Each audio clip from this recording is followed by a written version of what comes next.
Hello there, everyone. TheAndrata here, and welcome back to episode 108 of our Enigmatica 6 Expert Let's Play series, where today we get our Wixie Shard farm going, our witch spawner and all that stuff, and we talk about the future of our Enigmatica 6 Expert series. So definitely check out the call to action that I have for you guys. Let's get started.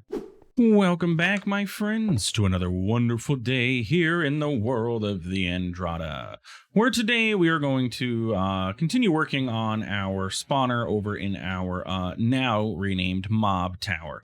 Before we begin, though, I want to just point out that if you haven't seen in my community posts here on YouTube, I posed a question to you all as to whether you guys are enjoying Enigmatica 6, Enigmatica 6 Expert, and whether you feel that I should continue on with the pack or perhaps change up how I am playing the pack, or at least how I'm uploading. Basically, what it boils down to, viewership has been dropping off on the series for a while, and I mean, we're 109 episodes in as of today. That's a lot of episodes for people to catch up on if they are just starting the series. For those of you who have been sticking around, you've been here since the beginning. That's 3 months of you guys watching me essentially consistently with just one pack, which I get can be very drawn out and everything. So my idea is to go to an alternating upload schedule where I play Enigmatica 6 one day and then the next day play a different pack, and then, you know, bounce back and forth between the two potentially, or even change Enigmatica 6 to a maybe twice weekly upload, and then have the other pack be the primary pack on the channel. I'm not 100% sure. So if you want to go comment on that community post and leave your feedback, I'd appreciate it. I don't want to stop playing this pack. I've put a lot of time, a lot of effort into it. Wow, that is a lot of bee nests. Yeah, a lot of time, a lot of effort into this pack. I'm not going to stop, but we may, excuse me, sir, just go away. We may just slow down on the amount of it coming out, but we'll still play, and I may be doing more instead of, you know, explaining everything episodes and stuff. I may do some work in between episodes and then come back and let you all know what I've done, kind of thing, instead of doing the whole tutorial teaching style that we've had throughout most of the pack and everything, because I know that, you know, the past few episodes that I've had, even this episode, we're starting out the same way. I'm explaining things that I've done, and then that takes up 15, 20 minutes of the episode.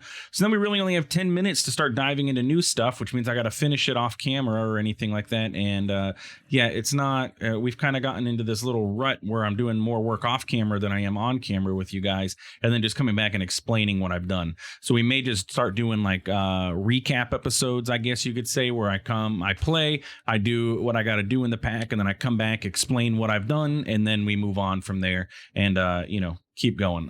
We'll see. So yeah, leave the comments on that community post. Let me know what you guys think, what your opinions are, and we'll go. As for what pack we would play next, I'm honestly really leaning towards Vault Hunters. It looks like a lot of fun. It looks like a completely different pack than what we're playing now, with a lot of exploration and RPG elements, and still maintaining modded. The beginning of the pack is much more vanilla, so we're probably first episode we're gonna blow through all that vanilla stuff. We're gonna have a lot of cuts, and it's gonna be a very quick episode. But we'd like do a fairly fast-paced, a much more fast-paced than we're doing now, MODPACK playthrough of Vault Hunters. Then yeah, anyway, I'm not 100% decided yet, but that's what I'm leaning towards. Let's get into the nitty-gritty of today's episode. So if we come over here to our mob tower, we can pop down to our witch spawner level, and you can see here I've already got our spawner set up. It's already been modded with a spawner agitator, which I actually didn't realize I had gotten spawner agitators in chests before, but they're actually really cheap. Just requires a gas tier, really, and then this allows it to you to not have to be in the area for spawning. That's absolutely fantastic. I like that. But anyway, so we have this going. We need to get our portal activated so that the witches can start spawning in here. And honestly, I don't see why we don't just do that now. There's nothing else in here that I need to do. So we're going to go ahead and grab our warp scroll, our source jar. We can go ahead and throw these to activate this portal. Let's throw you here. Do the thing, take up the aura. fall down. Okay. Oh, well, okay. It's a quick way for me to get down. By the way, this thing is full. It's full at home. We have 65,000. So these, the experience orb clumping is taking effect. We have no room for this. I could set up a void, but it really doesn't hurt too much and everything having one of these going. And then when I pick up one of these orbs, it's just really satisfying to get, 70 levels or 50 levels at level 240. I just, I like picking those little orbs up. It's kind of cool just to see my number go up higher. Anyway, so now that we have that set up, let's go ahead and pop back home. And we need to get our spell set up for our witching, our witch dispelling. So in order to do so, Magus is going to move out of my way here, and we're going to access our scribes table. So we're going to grab our spell parchment and my spell book out of the system. And we are going to go ahead and place this here. And I need to get one spell or one glyph. We need to get a glyph of filtering for monster to make sure that we are filtering out properly. And then I also want to get an amplify 2. I believe it was. Yeah. Shadow gem. I need to make a shadow gem. Really?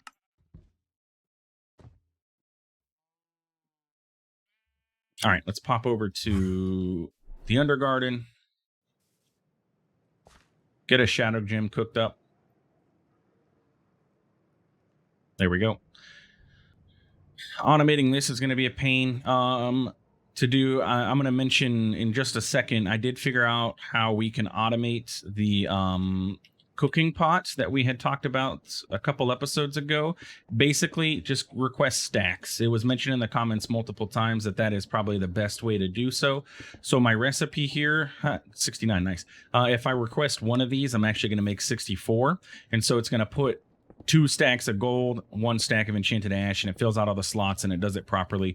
And it just makes a whole stack at a time. So that works great. So any of your recipes there that have duplicate entries, just make stacks. I need Amplify 2, and you know what? I probably want 2 of these, but whatever. Amplify 2 is Marvelous Clay. Just going to manually make this since we're here. I was hoping that would teleport me farther. I don't know why I did. Go ahead and make that, and it's going to pop into the system. We need our filter. And then we're going to need Amplify. All right, so Amplify 2. Bam. Oh, I already know it. Oh, what the heck? I taught myself this already? I guess I did make it. Okay. I didn't realize I had made it before. All right, whatever. So what we're going to do is pop into our book, and we are going to set up a spell for our Dispelling of the Witches. And again, credit for this goes to Nurik Sakura for the spell idea. But basically, we are going to have a projectile, and we are going to filter out on monsters. So we make sure that monsters are in the area. Stops the spell from resolving unless its target is a living monster. So it won't do anything unless there's a witch in the area. We are going to do Linger. If I can find it. I taught myself Linger, yes. Linger is too powerful for your current spellbook? No way. We're a Tome of the Blood Wizard. We need 50,000 LP and a tier 4 altar. We do have that. All right, I'll be right back. Okay, done. Done. Tome of Blood. And as you can see, I stab-rated myself too much and killed myself, so we lost 240 levels of experience, but it's not like it's going to be that hard for us to get it back. Anyway, so we're going to pop over here. We're going to create our spell. So it was... oh, man. I forgot that this thing loses all of your glyphs that you've learned on upgrade. Are you kidding me? Oh, goodness gracious. This thing is the worst. Okay. That's a pain in the derriere right there. Where is my Ars Nouveau book? My regular book. Obviously, I need to learn Amplify again. Ars Magus Spellbook. Yeah, because I need to copy over everything from this book. So we're gonna go ahead and yeah, if you're doing this, don't do what I just did and mess everything up because it's a thing. Can you copy? All your glyphs will get lost upon upgrade of this thing. And so we have AoE and I have Amplify 2, so that's good. I just need to get the filter, the dispel. Yeah, I need filter monster again. I need dispel. We need linger. We need that's it. All right, I'll be right back again. All right, third time's the charm. We can do a projectile of filter monster. Bam.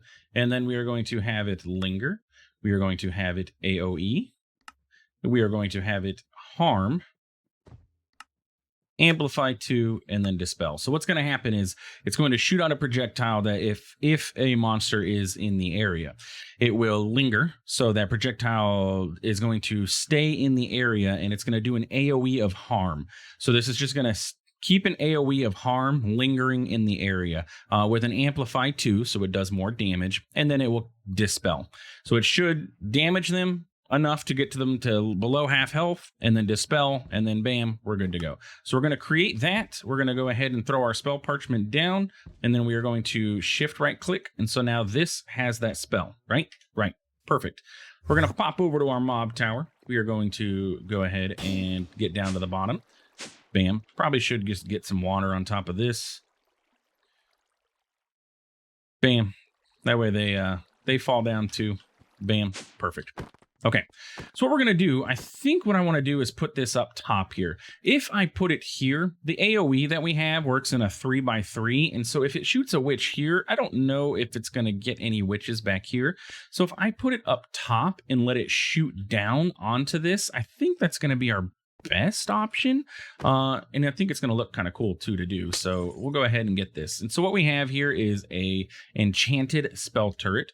The spell turret, the way that it works is it, I believe, fires out of this area. The spell turret, by the way, recipe is this. So polished quartz, arcane gold, and then a basic spell turret. And then a basic spell turret is just some gold bars from Quark, which is gold ingots, and some block of source gems and stuff. I made the enchanted spell turret because the book said make the enchanted spell turret, basically. If I went to Ars Nouveau for the quest reward, it's the enchanted one. So I made the enchanted so that I can get these things. Yeah, basically. Why? I don't know, but that's the way that it is. So I need this to face down. So what if I were to place a block? I don't know if we can rotate this. Like so, and then get you in there. Yes, now it's facing down. Okay. We're going to teach it its spell just by right clicking. So now it has its spell. And then we are going to, you know what? I actually probably, should I have this go up one?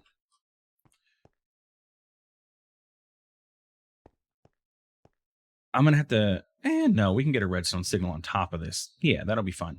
And then we're going to get our source jar that's going to sit over in this area, but not this one, this one. And then what we need to do is actually get source transferred over to this area. So we're going to have this sit here, and then we're going to get what's called the source relay warper. What this does is teleport source remotely. So wherever we have a source relay warper at, we can actually have it pull from another source relay warper. So let's go ahead and pop home. We have 2 of these. It's just basically teleporting source. Some source is lost in the process depending on how far you are teleporting your source. So just that's one thing to keep in mind. I'm going to go ahead and place this guy here. You are a splitter, so that works perfect. We can grab our Dominion Wand, and you are going to send to here. And then you are going to send over to here. Jump. Bam. Set to send. Perfect. And now it's getting source, so we're going to keep this in stock, and it'll remain full at all times. So we don't have to worry about powering our spell. So that's going to get the witches in here. Now what we need to do is get some way to determine when the witches need to get killed. So we're going to get 2 redstone links. And we're going to set these up with, let's say, I don't know, something witch related. What do we have witch related? Let's just do like, honestly, it doesn't matter. Do we have like a Wixie Shard? I don't have any charms. let's just make one of these real quick. So it's going to craft up a Wixie charm, and then I can use that for filtering because we already used Wixie Shards here. Basically, what we're going to do is we are going to craft ourselves a redstone sensor, or a sensor from RF Tools. Fairly simple machine here, but it does a lot of cool stuff. Mainly what it's going to do for us is determine and detect how many witches are going to be in our spawner area. So what we want to do is get this to face the proper direction, which is not this direction, but we can rotate it. There we go. So now it's rotated and it won't let me out. There we go. And what we're going to do is we're going to say, okay, we want to detect entities in the area 1 block in front of the sensor, 3 blocks in front of the sensor, 1, 2, 3, how about 5 blocks in front of the sensor? And we want only to output a redstone signal when there are 10 witches in this area. Bam, bam, and bam. Yeah, so theoretically, this should output a redstone signal when we turn our witches on and 10 witches come into this area. They have AI is turned off, so that's why they're just sitting there all creepy looking. It is quite creepy with them sitting there with their heads turned off. You are 5 blocks in front of you, and we want 10 entities. Let's just test this out. Let's do like 5, right? 4?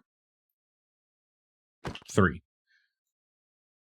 I have a feeling that that glass block is interfering. Now, granted, these guys don't have any, yeah. No?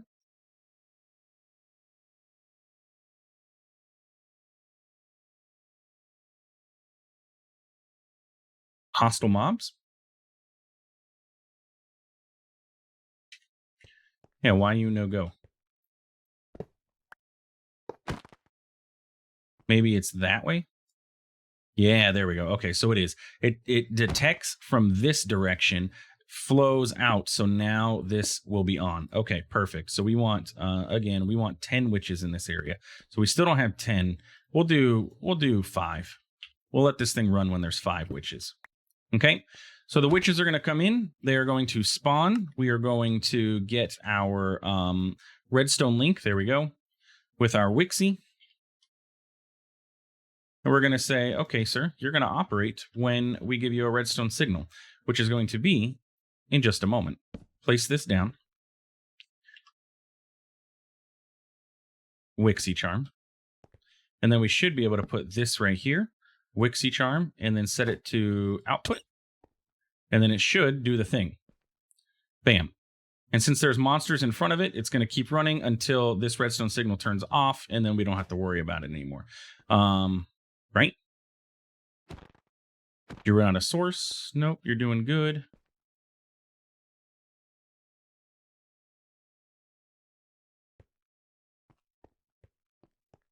Just wondering, I mean, I got 11 Wixie charms. Just why isn't it running anymore?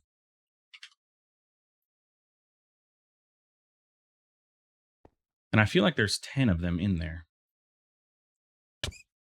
There we go. 3x3 in front of it. There, I think that's going to work better. Yeah, wow. The area for that is quite large, too. And since there's no witch directly in front of it, it's not going to run because, well, there's no witch in front of it. So what should happen is when 10 witches spawn in, it will trigger this, which is going to trigger that, and continue damaging them and dispelling them. Perfect. And we have Wixie Shards. So now all we got to do is pick the Wixie Shards up, which is going to be done with a vacuum module. Or a vacuumulator. We can go ahead and set this bad boy up here. That'll be fine. Since these guys have no what's it called anyway? Do I want this there though? No, I don't like it there. Honestly, I don't like the sensor being there either, but it's okay. What else are we gonna do? Yeah, fine. You're gonna get rid of this activator module. We're gonna get these going on in there. You are going to pick up from the back and should be good to go. So now when we get witches spawning in, we should start getting a bunch of Wixie Shards as well. Let's go ahead and tick accelerate this just to validate. that they're all getting picked up. And look, it's activating, which means it's working, which means we're doing good. And we're getting a ton of witches. I don't want to be in this area that geez Louise. We got a lot of witches in here.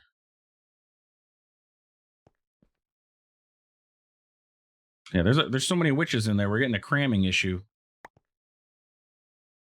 And they're dying to other stuff. Oh my goodness. Oh my goodness. First off, we want to whitelist those only. Yeah, why'd you stop running? See, now this thing quit running. I need it to pulse when it turns on, or just continuously run.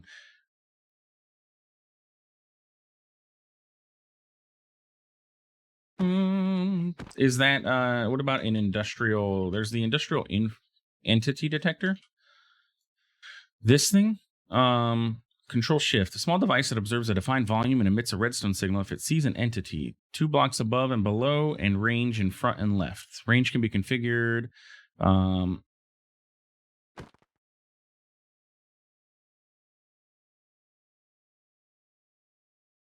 because this thing isn't pulsing anymore. It's give me all that stuff. Or for some reason, it's not firing the laser. Let's go ahead and change this to 5. Let's change it to 20. Yeah, see, look, it's on. There are 20 witches in here. Let's do 40. Yeah, there are not 40 witches in there, I don't believe. I guess there actually could be. Let's do 100. Yeah, there's no way. Look, output is on. It's detecting, it's saying that there's 100 witches in there. So it's not working. Hostile, passive, block, fluid, entities. 10. Yeah, we just need entities. But it's going to count items on the ground as an entity too, isn't it? Man. There, it's off. Okay, so it's detecting that.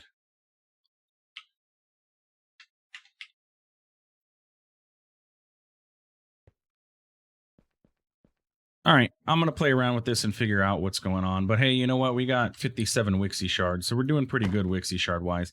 We're going to need to automate this anyway to get it to turn off because we don't need infinite Wixie Shards generating. And I need to figure out the whole why doesn't it want to run all the time. Really bummed about my Tome of Blood and all that stuff. But anyway, that's going to be it for today's episode. If you enjoyed, please feel free to like, comment, subscribe. I do appreciate it. It really does help out the channel. Again, don't forget to go check out the... Oh, you know what? I probably don't have enough source. I didn't link the warper to the source jar, so that might be an issue. Anyway, don't forget to go check out that community post. Leave me your feedback. Like I said, I'm probably leaning towards going with something like Vault Hunters and letting Vault Hunter or playing Vault Hunters, but having a more expedited pack process, I guess, first episode, because the way Vault Hunters works is you really don't get into any of the modded stuff until after you beat Vanilla, and me and Vanilla are no comprende, so we'll probably get through the vanilla aspect of things very quickly and then get into the modded portion and have some fun exploring some vaults and fighting some mobs and dying and getting all kinds of loot and all that stuff. But anyway, that's it for today's episode. We'll see you in the next one. Have a good one.